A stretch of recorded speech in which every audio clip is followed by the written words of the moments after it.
Di sini saya akan menjelaskan apa itu sel LE. Sel LE merupakan penyakit autoimun yang bersifat sistemik, yang melibatkan banyak organ dan memberikan gejala klinik yang beragam.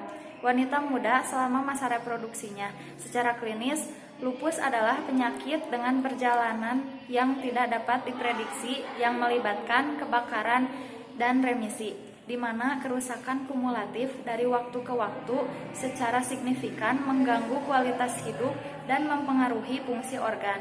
Terjadi kerusakan jaringan dan sel oleh autoantibodi dan kompleks imun patogenik. Sistem organ yang paling umum terlibat pada pasien lupus termasuk persendian, kulit dan selaput lendir, sel darah, otak, dan ginjal. Lalu ada penyebab khusus belum diketahui secara pasti. Kombinasi faktor genetik dan lingkungan sering dikaitkan dengan terjadinya lupus.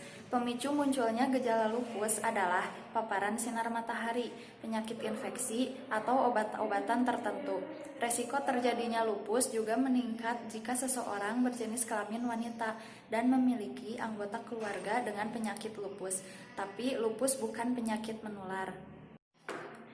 Di sini ada gejala yaitu meliputi nyeri dan kaku sendi, ruam di kulit, sering terjadi di pipi dan hidung, kelelahan yang tidak diketahui penyebabnya, kulit lebih sensitif jika terkena matahari, penurunan berat badan, demam tanpa sebab yang jelas, pucat pada jari tangan atau kaki, dan sariawan. Gender dan hormon memainkan peran penting dalam CLE. Penyakit ini jauh lebih umum pada wanita dan penyajiannya sering berkorelasi dengan perubahan kadar estrogen dan atau progesteron. Kontribusi non-hormonal, teknik X kromosom.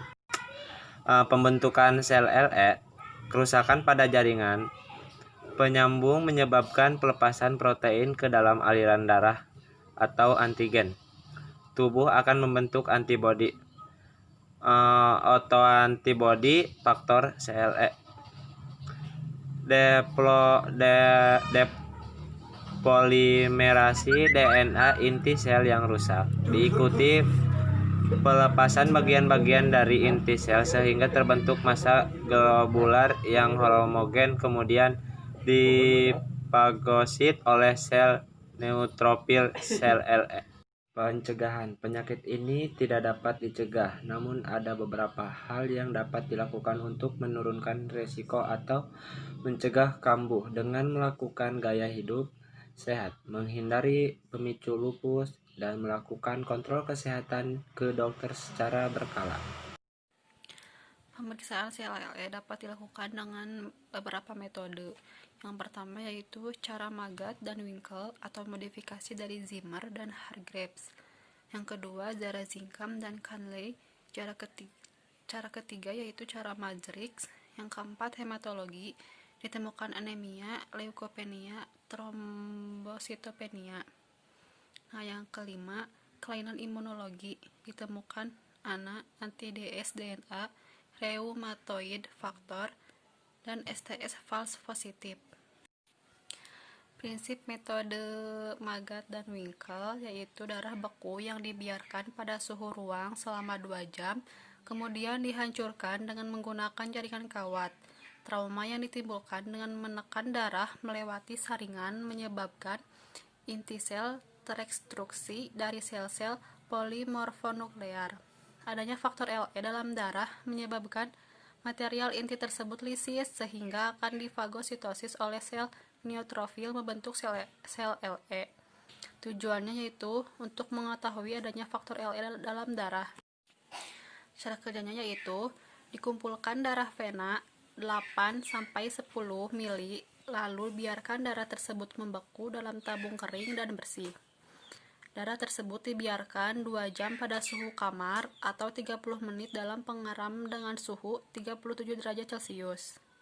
Pisahkan bekuan dari serum, lalu bekuan itu digerus, lalu disaring melalui saringan kawat tembaga.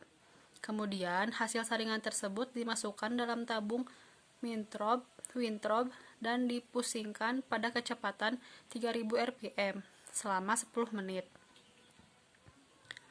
Kemudian buang serum bagian atas dan ambil lapisan sel paling atas atau Bavikot dengan pipet pastur lalu diteteskan di atas objek gelas dan buat sediaan apusan. Selanjutnya, warnai sediaan dengan larutan pewarna gimsa dan mulai untuk mencari sel-sel LE di bawah mikroskop. Untuk cara Gingham dan Conley, dikumpulkan darah pena sebanyak 8-10 mili dan dibiarkan pada suhu kamar selama 90 menit. Darah tersebut dikocok dengan alat rotator selama 30 menit. Darah dimasukkan ke dalam tabung Winthrop dan dipusingkan selama 10 menit dengan kecepatan 3000 rpm, lalu dibuat sediaan apus. Untuk cara mudrik, diambil darah kapiler lalu dimasukkan ke dalam tabung kapiler yang telah dilapisi heparin seperti yang dipakai untuk mikrohematokrit. Kemudian tutuplah salah satu ujung tersebut dengan dempul dan pusingkan selama 1 menit dengan menggunakan sentrifuge mikrohematokrit. Selanjutnya, masukkan kawat baja halus ke dalam tabung kapiler lalu diputar-putarlah kawat itu untuk mencampur Bavikot dengan plasma darah, serta untuk merusak leukosit. Lakukan inkubasi selama 30 menit pada suhu 37 derajat Celcius atau dibiarkan selama 2 jam pada suhu kamar. Selanjutnya, pusingkan lagi seperti cara di atas. Patahkan tabung kapiler dekat lapisan Bavikot, lalu sentuhkan ujung tabung yang dipatahkan tersebut ke permukaan kaca objek, dan buatlah sediaan apus. Sediaan diwarnai dengan pewarnaan gimsa atau rig dan diperiksa di bawah mikroskop untuk mencari sel-sel LE. Pemeriksaan ANA, anti-nuklir antibody. Cara pengambilan sampel diambil dari rekam medis hasil tes anti-nuklir antibody atau ANA, hasil tes double strand DNA atau anti-dsDNA, dan pasien yang sesuai dengan kriteria American College of Rheumatology atau ACR. Pemeriksaan ini juga berguna untuk memastikan adanya antibodi ANA atau anti-nuklir antibody yang nilainya meningkat pada penderita penyakit autoimun.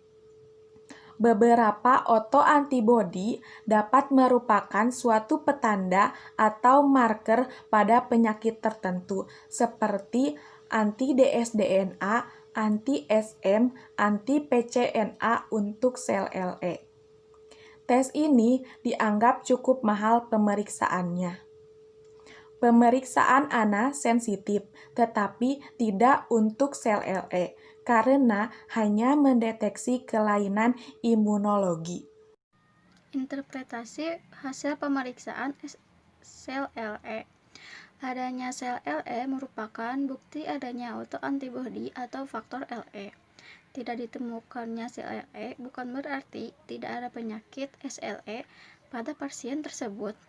Tes sel LE kini jarang dilakukan karena sekarang tes yang lebih baik telah ada untuk membantu mendiagnosis lupus.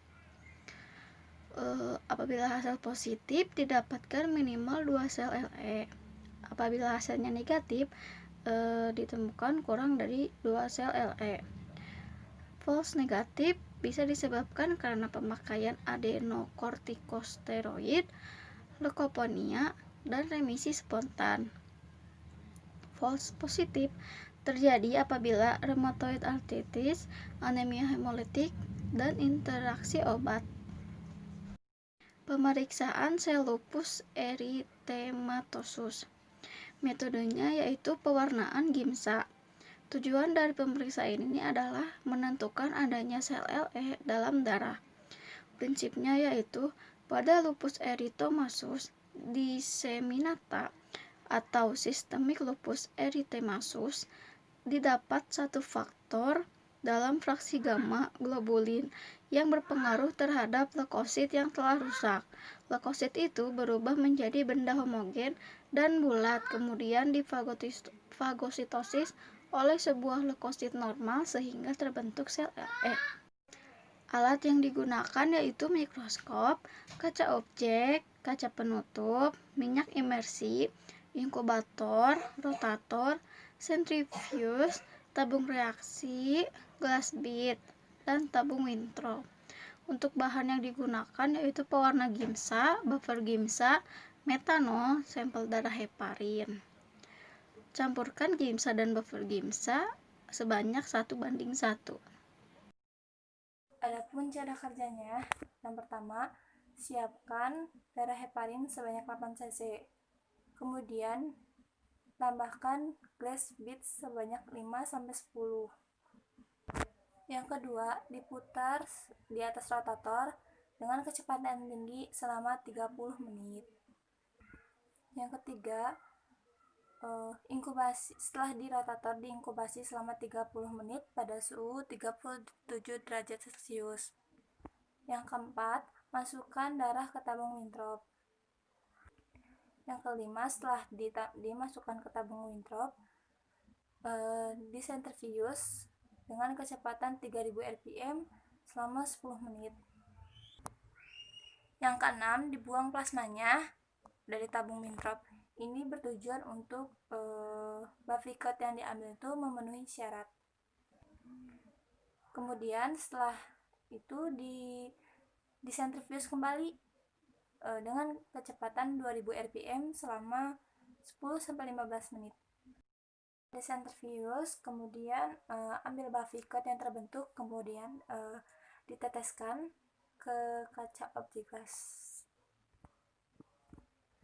Yang kesembilan, lalu buat apusan pada tetesan Bavikot tadi. Yang kesembilan, lakukanlah pewarnaan dengan gimsa.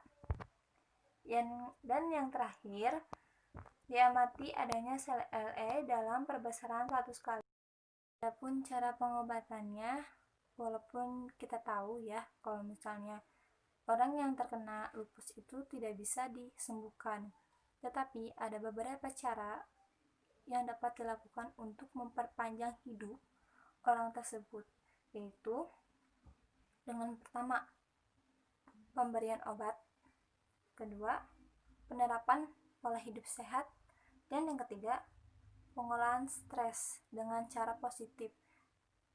Itu bisa dilakukan untuk pengobatan maupun pencegahan. Dan untuk studi kasusnya, seorang anak perempuan berumur 11 tahun datang berobat ke dokter dengan keluhan ruam kemerahan di kedua pipi yang melewati batang hidung, tetapi tidak merasakan gatal. Ruam kemerahan akan bertambah hebat bila terkena sinar matahari. Sejak 22 hari sebelum timbul ruam kemerahan, penderita mengeluh panas badan terus-menerus yang dirasakan siang hingga malam. Untuk keluhan panas, berobat ke dokter namun sampai saat ini belum ada perbaikan. Penderita ini juga mengeluhkan badan terasa lemah. Sekian dari saya, mohon maaf bila ada kesalahan. Wassalamualaikum warahmatullahi wabarakatuh.